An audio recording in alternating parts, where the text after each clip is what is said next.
तर आज आमच्या इथे लक्ष्मीच्या सवासणी आहेत, मग त्याच्यासाठी डाळ शिजू घातली आहे. हे पीठ म्हणून तयार झालेलं आहे. पुरणपोळ्यासाठी डाळ शिजवून घेतली आहे. त्याच्यामध्ये गूळ टाकून पुरण करायला लागलेलं. आता ही पुरणपोळीचं पुरण तयार झालं आहे. आता खटाची आमटी करायला घेतली आहे.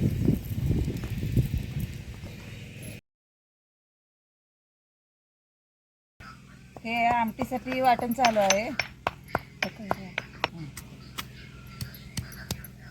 चुलीत घालून कांदा भाजलेला आहे, भाजून घेतलेला आहे. जिरे, खोबरं, कोथिंबीर बारीक करून घेतलंय.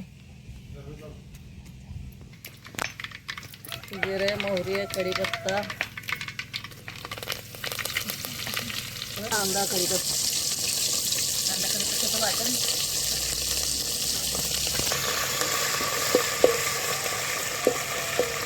डाळीचं असं आवाज येते. आता काय सांग? हे जिरं खोबऱ्याचं वाटण आहे.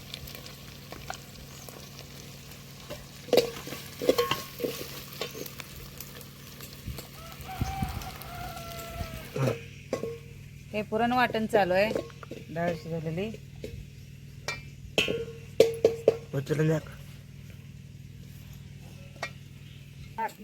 बस की एवढा ग. हे लाल मसाला आहे, घरगुती मसाला. मसाला आहे काल बनवलेला.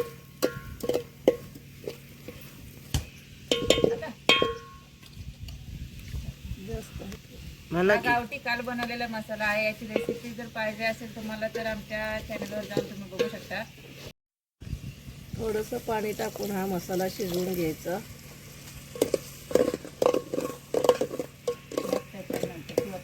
डाळीचं पाणी आहे, डाळ शिजताना काढलेलं.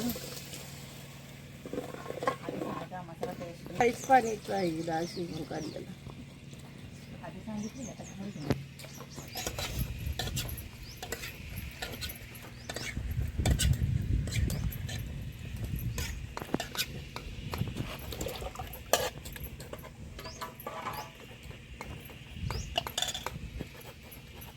चवीनुसार मीठ टाकून घेणार आहे. आमटीला उकळी आलेली आहे. आता त्याच्या वरून कोथिंबीर टाकत आहे.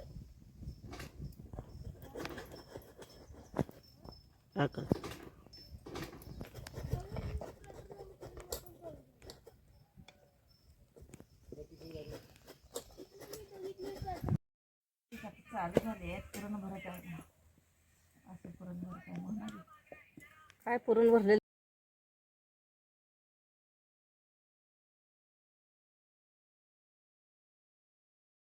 आमच्या लक्ष्मीचं मंदिर आहे. या देवीच्या आम्ही सवासणी घातल्या.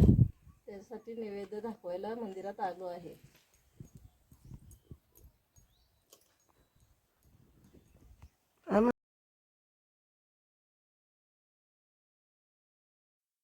आमच्या इथलं हे लक्ष्मीचं मंदिर आहे.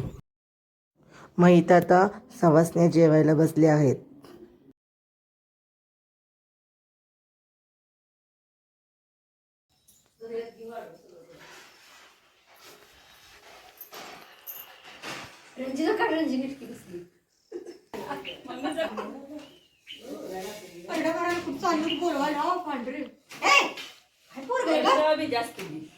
मी आहे बाई, माझं लई फुट आहे, तुझंच नाही.